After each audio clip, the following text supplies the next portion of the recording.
Hi everybody, this is Manny, Classic Auto Repair. We just got this Monte Carlo back from the exhaust shop. Just gonna take a look. They did a real nice job.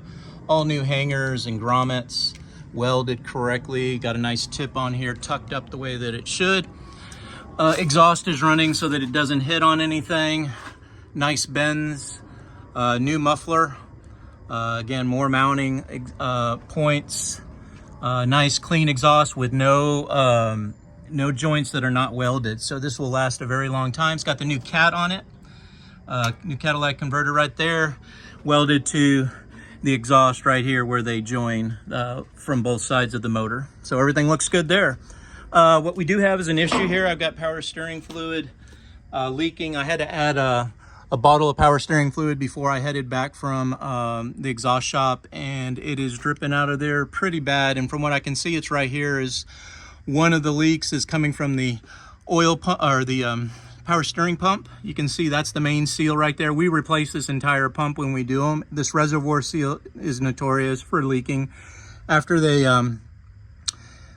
these things get old like this one's been on there a while, needs a new power steering pump. And then as we go down here, the drips and stuff on here, I'm looking at the power steering hoses, and they're pretty much the original ones from the car.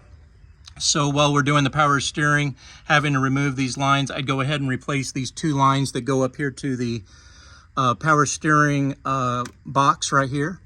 And the box itself is dry. Normally this will be really leaking and a lot of fluid coming out of here when the gearbox fails.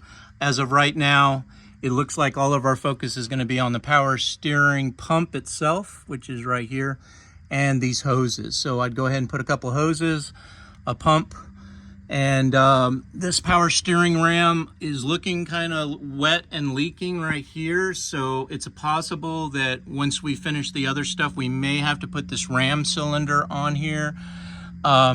This is just a dampener shock, so it shouldn't be leaking any oil. This could be residue, but you may want to look into this because this is also original on the car, and it's going to help with vibrations and feeling things in the road, especially with these narrow tires with the big wheels.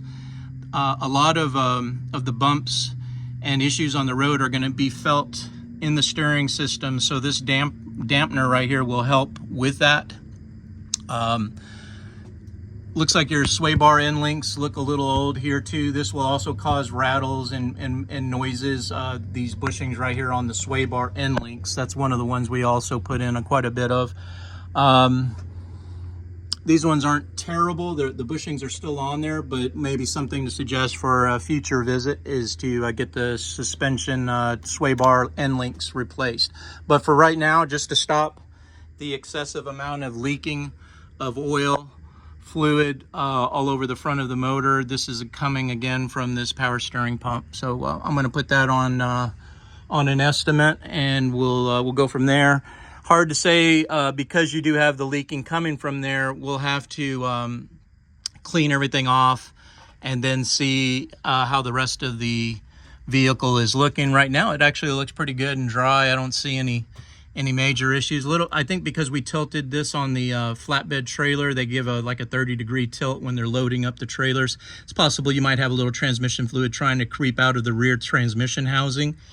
But it could just be these are old seals, like the one for the speedometer seal, and they may be dripping. A lot of this, again, after you start driving it, will lubricate the seals.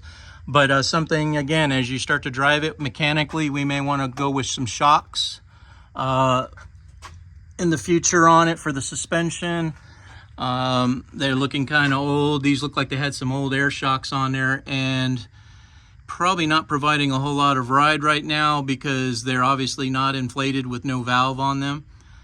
Putting a new set of shocks on there would probably help with the ride, because it looks like they're bottomed out where they're sitting now, which means you're running on just the coils with no dampening of the rear. So it may bounce around a little bit. Let me know.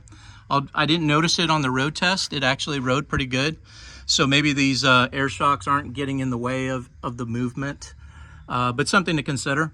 Looks like the back of your backing plates are dry for the brakes, so that's a good sign. That means you don't have any leaks. However, like I said, it looks like someone tried to gouge a hole in this one. This is where the star adjuster is for your emergency brake and for the shoe adjustment. But I don't see any wetness from the wheel cylinders, and that's a good thing, because that means your brake system in the rear is intact. Let's check the hose real quick. Okay, brake hose is right here. It looks like it's in good condition. I would probably put a new one on if the brakes were ever done on the back. I'd go ahead and put a new rubber hose here, but it looks like it's in pretty good shape. Got a little bit of fluid leak out of your rear end differential, but nothing out of the normal there. Not worth spending any money on. We'll just make sure that the fluid is where it needs to be on the rear end. Drive shaft looks like in pretty good shape. Don't see any issues there. Starter looks pretty old, so maybe in the future you may have an issue with the starter, but for right now she's cranking up really good. I don't feel any problems with it. It's got front brake disc calipers on it. I don't see any leaks coming from the brake caliper on the passenger side. The driver's side looks dry as well, so that's a good thing. Pistons are doing what they're supposed to. Hoses are not real fresh, but they're not real old either, so I think, again, when a brake job gets done, we can look at, when we do the brake job, we can put hoses on there, change out some pads, rotors if necessary. I'm looking at the rotor condition, and it's not bad. That's worn, but not severe, so I think you'll be okay on the brakes on the front of this as well.